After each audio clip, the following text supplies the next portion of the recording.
What's going on, everybody? Welcome to today's video where we are going over the 6-month review of the Tracker Pro Guide V16 2026 model, the SC, the side console. I had a ton of feedback on my last video, good, bad, you name it. And it's been about 6 months of ownership, so I figured it'd be a good time to do a follow-up and tell you what I like, what I don't like, whether I still think it's worth spending your money on. It takes roughly 6 months, I'd say, before the new wears off and you start seeing things you like, things you don't like, and just realizing things you do differently on your next boat purchase, if you have a next boat purchase. Some people would buy this and probably be like, oh, this is it. I love it. Don't need anything else. But yeah, let's go ahead and get into it. And yeah, we're gonna break this up into a few different sections. I've got my notes here. We're gonna go over performance and handling, fishability and the storage, build quality and service history, and then just overall pros and cons. And then of course, I'll give you my final verdict at the end of the video. So let's go ahead and first we'll go into the performance and the handling. So I have the 90 horsepower Mercury configuration that you can buy from Bass Pro. Now that it's been 6 months, I think that I would still go with the 90 horsepower. I think it would be underpowered at like a 50 or 60 horsepower. I'm getting roughly 30 to 40 miles per hour, depending on, how much I've got in the boat. And that's running about 4,500 to 5,000 RPM. If I pushed it above that, of course, I think my fuel efficiency would go down, but I could probably get topping out at 4,000, I'd say, or excuse me, topping out at 40 miles per hour would be a good speed. Roughly 35 miles per hour is where I'm normally at, though. And that's with the boat fully rigged, fully loaded down with everything that I would carry out fishing, me and one other person. So motor's great. I did do one upgrade to it and I did a video over it. I added the Mercury Smart Connect, and I don't think that that's a necessity by any means. Matter of fact, it's pretty slow to, the app is slow. The data that you get from it for nearly 300 bucks, I don't know that it's necessarily worth it. I think the only thing that's super valuable for me is I really wanted to keep track of the amount of hours that I've put on the motor. So that's kind of nice to be able just to pull open an app and see that. Of course, the motor has to be on. So that's something to think about. But I don't know that that is a necessity of an upgrade is what I'm getting at. Now let's go ahead and go into the ride. So this has a 20-degree, I believe, deep V hull. And it just cuts through chop. It's awesome. It's a very smooth ride for a 16-foot aluminum boat. I'd say if it is a very choppy day or you are surrounded with a ton of large boats, you do have to trim up, you do have to run a little slower and just kind of cut through those waves as best you can. But overall, it's a smooth ride. I'd say just because of the size, I would knock off a few points, but I would give it a solid 7 out of 10, if not an 8 out of 10. Just being on a larger lake, I live near Lake Lanier, so that's kind of like my home lake, and it is on the larger side. It gets pretty deep, and there's a lot of big boats in there going very, very fast. So personally, I would give it a 7 out of 10. But if you live near smaller lakes or you're putting this on smaller bodies of water, 8 out of 10 for sure, all day. Overall, I think I would definitely go with another deep V for sure, just because of how smooth they ride. I think it's going to be great for, I have a kid now and probably more in the future, I hope. So I think that for a family boat, deep V is the way to go. You got the high sides, which is nice, and it rides really smooth. So fishability and the storage, let's go into that next. So from a fishability perspective, this thing will get you anywhere on the water. It's awesome. It can go super shallow. It can get out in the middle of the main lake. It's awesome. I love that. It's got the high sides, like I said, so you feel pretty comfortable with that. Where it lacks is, of course, deck space. You don't have like a ton, since this is a 16-foot boat. You are limited just from a physical standpoint. For one person, more than enough. You can fish the front, you can fish the back, you can stand in the middle, and you got plenty of room. With 2 people, you get a little crowded. Anything more than that, it would start getting very crowded if it's more than like 2 people and a small child. And depending on the size of the people, like I said, for 2 larger adults, you kind of have to balance that weight accordingly, since it is an aluminum smaller boat. If I'm at the casting deck at the front, my dad's at the back, or whoever's with me is at the back. You can't both be on the casting deck unless you want the back of the boat to really rise up. Or, one thing that we realized is I had the tackle towards the back of the boat for a while there, and we would both be heading towards the back to re-rig or grab or whatever, and the boat would be sitting, kind of low in the water, and water would start coming up through those little holes in the back, the drainage holes, like it's going to head into the hull of the boat. So that's something that we had to start being mindful of, only one person standing in the very back of the boat at a time, and so forth. The storage is where this boat really kind of falls short.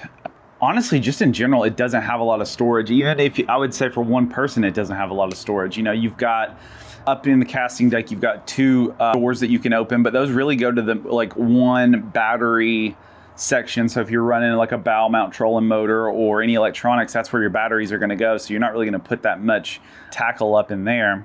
Directly behind that, you have the live well and the bait bucket, which you can fill with tackle, but of course that is a wet space. So if you accidentally turn on the bilge pump or, whatever, that can get wet. It's meant to get wet. So that's something you have to be mindful of. For rod storage and just side storage in general, so let's say you're facing the front of the boat. To the left over here, you have rod storage, which you can hold roughly 4 to 5 rods on average, maybe more if there's smaller bait casters. But I carry both spinning and bait casters, so I can get 4 to 5, and then I will strap the rods that I'm using mainly that day on top with the rod tie downs on that left side. The right side, you technically have a rod storage container, though that's kind of full with your paddle, your lights, and I honestly put my safety equipment in there when I'm not using it. So, that's kind of burned. You can't really put rods in there as well. And then in the very back, you have 2 containers. One is solely for your batteries, really. I wouldn't put anything else in there. And the other one is like another cooler area, which is like really random. I guess people want to carry out drinks and stuff during the day, but I feel like that would have been better suited for tackle storage, though it is a smaller size. So you're putting like 3600, maybe 1 or 2 3700s in there, but yeah, it's not a lot of storage. And so the workaround that I did for it was I put like my tools that I like to keep on the boat, so like a screwdriver, like a screwdriver that has multiple bits on it. I have Allen wrenches that I keep in there just for general maintenance for the boat. And then for my tackle, I actually carry a Plano Go Now outdoor box, the smaller one, and I can just pick that up and carry it to and from the boat to the truck or whatever. So I keep all my tackle in it, and honestly, I kind of like that just for my setup too. Being a kayak fisherman as well, I can take it to and from the kayak with ease without having to get into specific containers on the boat. So that's not a big deal for me, but if you are solely a boat fisherman, I think it would be pretty lame the amount of or the lack of storage that you have on this boat.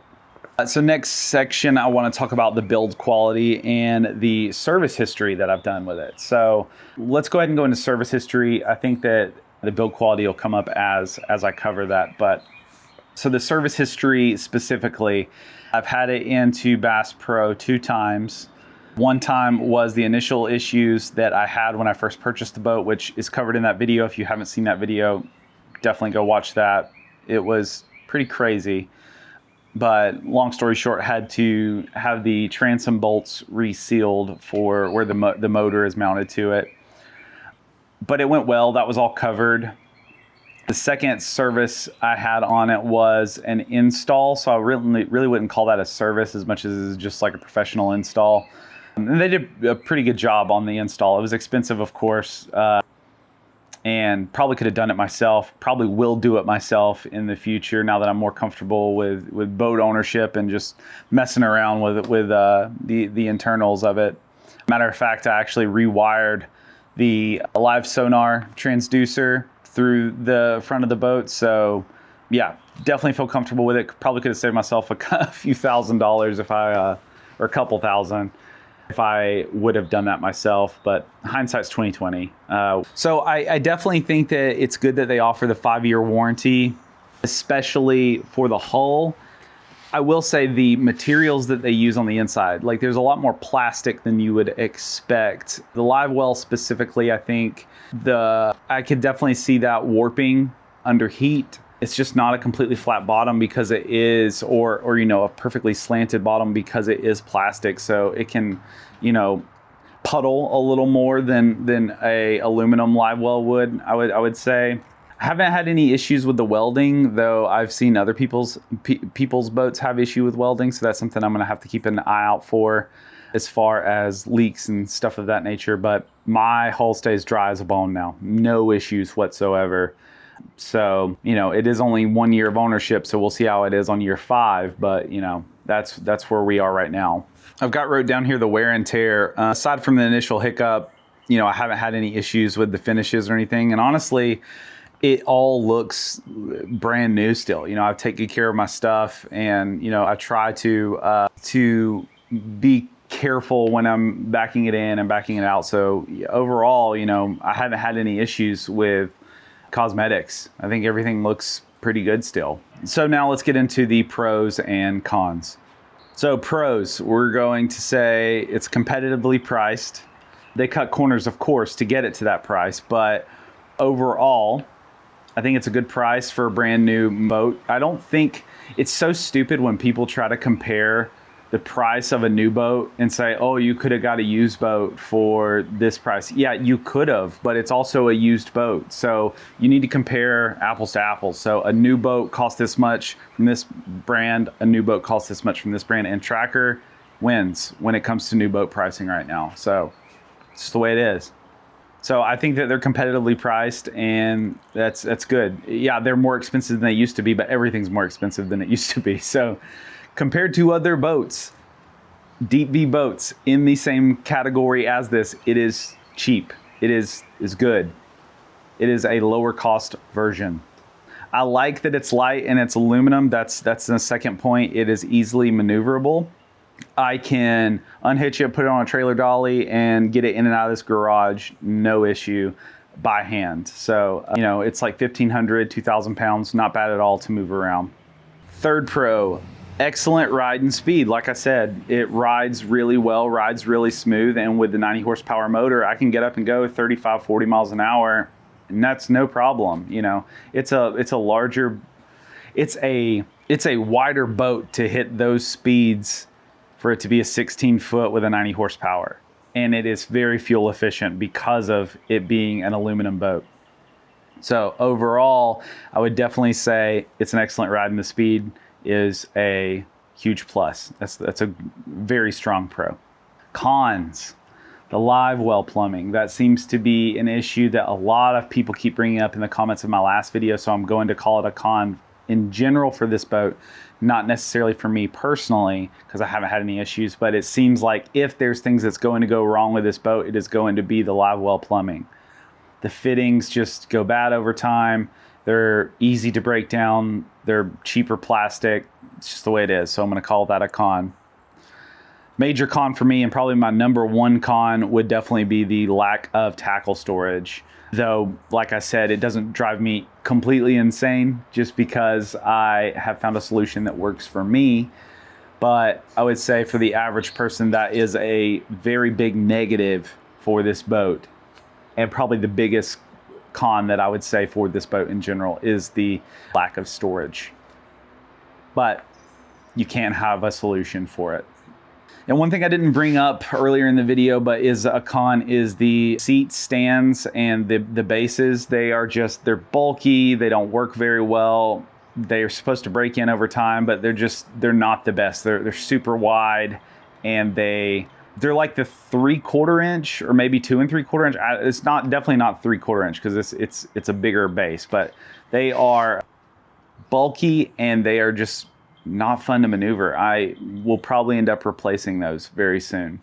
Very frustrating to work with. My dad is almost 70 years old and it's a hassle for him to try to do that by himself. I'm always the one that's having to move it. So, you know, the only thing that's like holding it into the mount itself is like this little plastic thing that you press in on the side, and it just gets hung and it just doesn't, you have to pull it like directly straight up. You can't come at any angle whatsoever. It's not coming out. So that's a con. So what's the final verdict? I would definitely say it is not the perfect boat. Tracker cut some corners on the hardware, the plumbing, and overall just the storage layout. But if you know that you want a lighter rig, you want something that's easily maneuverable, and it's a competitive price for this type of boat, I think it's a solid platform. I really do. You just have to be ready to, you know, look at the flaws that it has and work with them. So that's what I'm doing. I'm enjoying the boat. Am I running to sell this thing right now? Absolutely not. Do I see myself having this boat 10 years from now? Probably not. I'll probably, you know, upgrade to a bigger boat. But for something that I can fit in my current garage that I have now, for something that I can maneuver very easily, and for something I can get out with just 1 to 2 people, I love this boat. I really do. It's been awesome, and I'll continue to use it. I've got roughly 30 plus hours on the motor, so I've definitely put the time in this year on it. I can give you a good review and say it's awesome. I like it. It's a fun boat.